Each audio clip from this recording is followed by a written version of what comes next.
Guys, over the past 24 hours, we've gotten so much info about the iPhone 14, from the final features to the pricing and so much more. I just feel like the entire year has been building up to this video. But first, if you guys are excited, it helps me out if you drop a like. And I'm trying to beat my friend John to 500K subscribers, so hit that subscribe button so I can win. And while we're on the topic of big important details, let's talk about pricing. Another report has come out about the pricing, this time from an unusual source. Our boy Ukes1122 is back.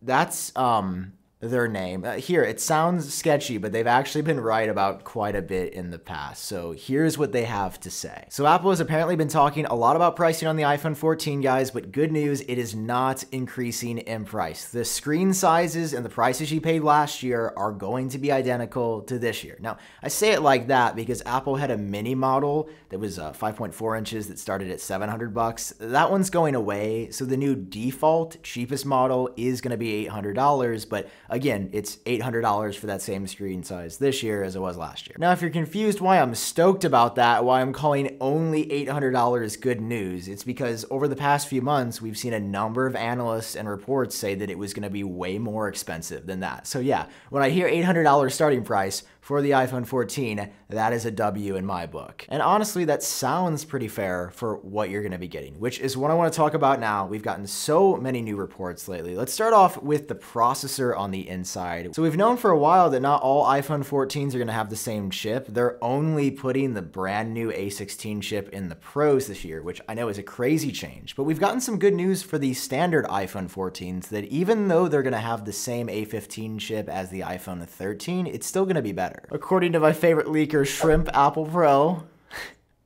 Yep, that's the name. I don't make the rules, I just say the names. It's Shrimp Apple Pro is the source of this rumor. They tell us that a new cellular modem inside, as well as internal design improvements, are going to contribute to faster speeds than the iPhone 13 overall. So even though the processor will technically be the same, there are other improvements coming that are gonna make the phone a little bit faster. So pretty good deal. Like, it sucks you're not getting the A16, but like, I'm glad that it's still at least a little bit faster. And speaking of faster, I think Apple is just speed running the always on display leaks, as we've gotten yet another leak directly from Apple themselves in the latest Xcode beta, where we can straight up see the always on display in its full glory. As you guys can see, this video, courtesy of 9to5Mac, shows that when you turn off the display, your widgets and your wallpaper, very faded in the background, do still stick around even when your phone is locked. Now, what's interesting to me is how much different this always on display looks than the previous one that got leaked, which has a faded wallpaper and your time and a unique look, right? It doesn't look like everything we've seen on Android before, where, yeah, this new version, I mean, I'm gonna be honest, if this launches, it's just a copy of Android. Now, again, this is only gonna be on the Pros, and I know, put down the pitchforks, okay?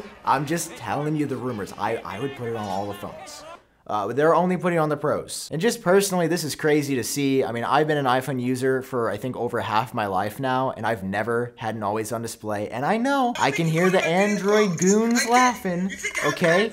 But I'm gonna say one thing, you got blue bubbles?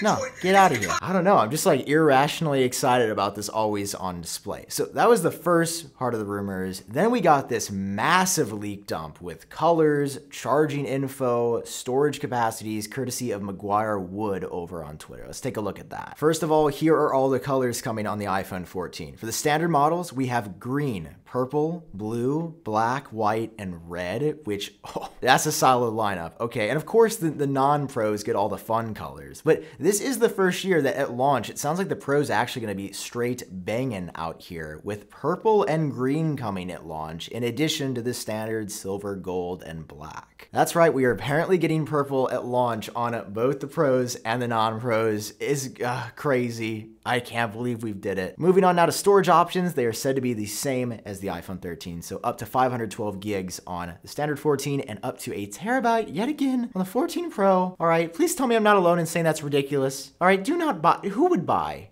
this? Don't. Just, I will judge you, okay? If I ever see you have a little terabyte in your settings, no, we cannot hang out.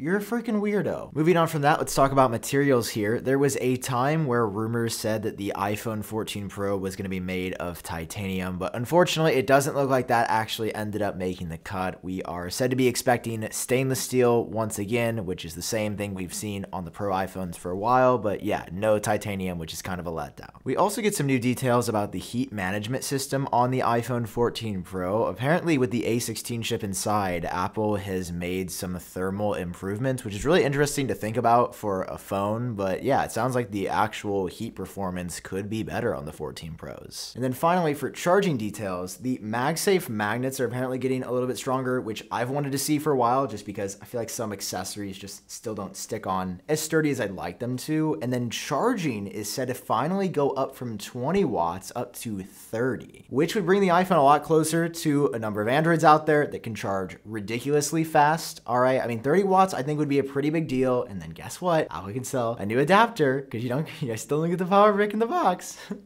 No, I'm not over that from 2020, and I don't plan to be anytime soon. Is anyone else's brain fried from the iPhone 14 stuff? So much, all right, but generally really good news across the board. I always like to hear this good stuff as we are, like I said, a month away. All right, moving on to the rest of this video. Apple obviously is going to be releasing iOS 16 in September alongside these phones. Well, that is not going to be true for iPadOS 16, according to Mark Gurman. Apple has decided to delay it about a month until October. And while normally for delays, I'm super bummed out. If you've seen how Stage Manager, which is the headlining feature, works, don't see it because it's very chaotic. It's so confusing. And I appreciate, major gold stars for them trying to make the iPad. You can tell I'm serious when I'm like leaning on the desk. That's how you know I'm freaking fired up. I made a whole video about the state of iPadOS 16, and yeah, take all the time you need. I'll wait. All right, I'll just be here chilling. The other software updates like watchOS 9 and tvOS 16 though, they seem to be on track. And finally, rounding out this video, I know there's so much to talk about. The new Beats pill in collaboration with Devin Booker has been announced, and it's super cool. They have this insanely hyped video of one of the coolest designs of the Beat Pill Plus we've ever seen. A speaker which, by the way, was discontinued in January.